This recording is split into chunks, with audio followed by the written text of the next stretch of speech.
Hello बच्चों, मैं हूँ आपकी हिंदी मैम।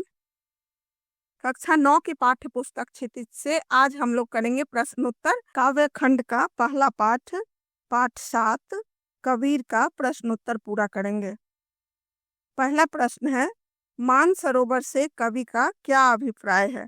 इसका उत्तर होगा, मानसरोवर का शाब्दिक अर्थ होता है मन का सरोवर। कवि का अभिप्राय मन रूपी सरोवर या हृदय रूपी तालाब से है, जिस सरोवर में प्रेम रूपी जल भरा रहता है। दूसरा प्रश्न है, कवि ने सच्चे प्रेमी की क्या कसौटी बताई है? इसका उत्तर होगा, कवि ने बताया है कि ईश्वर के प्रति सच्ची भक्ति ही सच्चे प्रेमी की कसौटी होती है। ईश्वर को अपने मन या हृदय में स्थापित कर साधना करना ही सच्चे प्रेमी की सफलता है। तीसरा प्रश्न है, तीसरे दोहे में कवि ने किस प्रकार के ज्ञान को महत्व दिया है? इसका उत्तर होगा, कवि के अनुसार जो ज्ञान सरलता और सुलभता से अर्थात आसानी से उपलब्ध हो जाए, उसी की साधना करनी चाहिए। इस संसार के लोगों द्वारा की जाने वाली निंदा की परवाह न करते हुए उन्हें जो ज्ञान प्राप्त होता है, कबीर ने उसी ज्ञान को महत्व दिया है। चौथा प्रश्न है, इस संसार में सच्चा संत कौन कहलाता है? इसका उत्तर होगा, कबीर दास जी के अनुसार जो व्यक्ति इस सांसारिक मोह माया से दूर होकर निश्चल भाव से प्रभु की भक्ति में लीन रहता है, वही सच्चा संत कहलाता है। सच्चे संत पर विपरीत परिस्थितियों का भी कोई प्रभाव नहीं पड़ता है। वे सुख दुख या हानि लाभ की चिंता नहीं करते हैं और हमेशा एक समान भाव से प्रभु की भक्ति करते रहते हैं। पांचवा प्रश्न है, अंतिम दो दोहे के माध्यम से कबीर ने किस प्रकार की संकीर्णता की ओर संकेत किया है? इसका उत्तर होगा, पहले दोहे में कबीर ने लोगों को अपने धर्म के प्रति आस्था और दूसरे के धर्म के प्रति निंदा का भाव होने को संकीर्ण कहा है। कबीर के अनुसार यह भेदभाव संकीर्ण मानसिकता की निशानी है। दूसरे दोहे में कबीर ने कहा है कि सिर्फ ऊंचे कुल में जन्म लेने से कोई महान या बड़ा नहीं बन जाता, बल्कि अच्छे कर्म या सद्भाव ही उसे महान या बड़ा बनाते हैं। जन्म के आधार पर अपने आप को श्रेष्ठ समझना संकीर्ण मानसिकता है। छठा प्रश्न है, किसी भी व्यक्ति की पहचान उसके कुल से होती है या कर्मों से? तर्क सहित उत्तर दीजिए। इसका उत्तर होगा, व्यक्ति की पहचान उसके कर्मों से होती है, कुल से नहीं। भले ही कुछ समय के लिए लोग उसको उसके कुल या खानदान के नाम से जानते हो, परंतु यह उसका स्थायी पहचान नहीं होता। बाद में उसके अच्छे या बुरे कर्म ही उसकी पहचान बन जाते हैं। हम अपने समाज में ही यदि ध्यान से देखें तो बहुत से ऐसे उदाहरण मिल जाएंगे जो ऊंचे कुल में पैदा होने के बावजूद भी कोई प्रसिद्धि या मान सम्मान नहीं पा सके, क्योंकि उन्होंने अपने कर्म या व्यवहार अच्छे नहीं किए। छोटे कुल में पैदा लेने वाले भी अपने कर्म के आधार पर समाज में मान सम्मान और प्रतिष्ठा के अधिकारी बन जाते हैं। हमारा कर्म ही हमारी पहचान होती है। इतिहास ऐसे अनेक उदाहरणों से भरा हुआ है। सातवां प्रश्न है, काव्य सौंदर्य स्पष्ट कीजिए। हस्ती चढ़िए ज्ञान की सहज दुलीचा डारी, स्वान रूप संसार है भूखंडे झक मारी।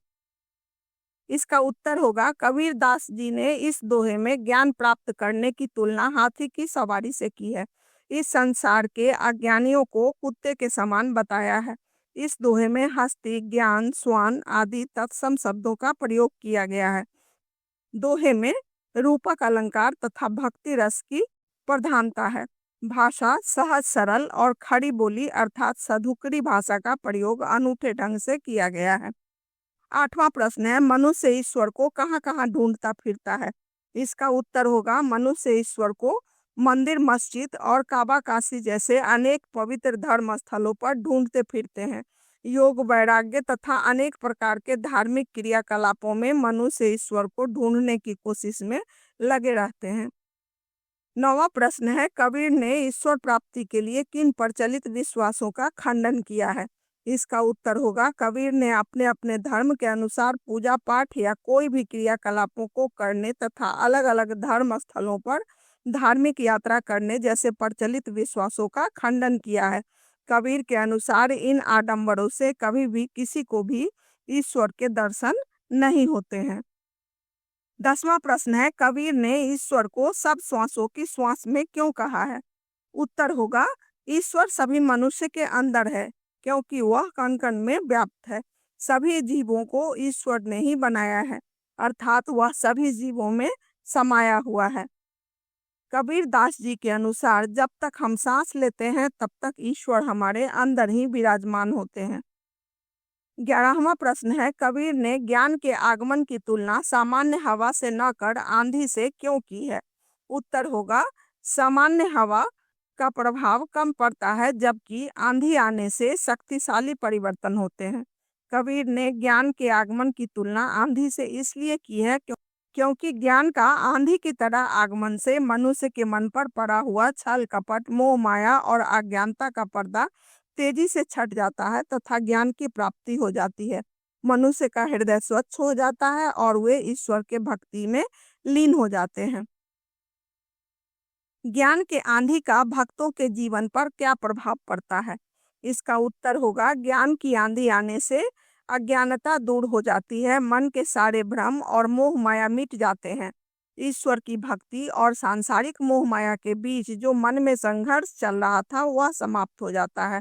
मनुष्य निश्चल भाव से प्रेम और भक्ति के मार्ग पर चलते हुए ईश्वर के करीब आ जाता है। 13वां प्रश्न है, भाव स्पष्ट कीजिए। इसका पहला है, हृचित की द्वैथुनी गिरानी, मोह बलिंदा टूटा। इसका उत्तर होगा, ज्ञान की आंधी ने भ्रम और स्वार्थ रूपी दोनों खंभों को गिरा दिया, जिसके कारण मोह माया रूपी छप्पर टूट गए। मन के सारे भ्रम और अज्ञानता समाप्त हो गई, ज्ञान का प्रकाश फैल गया, मन की बुराइयां समाप्त होने से मन पवित्र हो गया। दूसरा है, आंधी पीछे जो जल बूठा, प्रेम हरिजन भी नौ। इसका उत्तर होगा, ज्ञान रूपी आंधी आने के बाद मन पर जो आनंद का जल बरसा, उस जल से भीग कर मन आनंदित हो गया है। मन अब पवित्र और स्वच्छ हो गया है, हृदय आनंदित होकर प्रभु की भक्ति में तल्लीन हो गया है। 14वां प्रश्न है, संकलित साखियां और पदों के आधार पर कबीर के धार्मिक और सांप्रदायिक सद्भाव संबंधी विचारों पर प्रकाश डालिए। इसका उत्तर होगा, कबीर ने किसी विशेष धर्म या समुदाय के प्रति अपनी निष्ठा नहीं दिखाई है, बल्कि धर्म और संप्रदाय के नाम पर मतभेद को समाप्त करने का प्रयास किया है। वे हिंदू मुस्लिम की विचारधारा को त्याग कर मानवता का पाठ पढ़ाने का प्रयास किए हैं।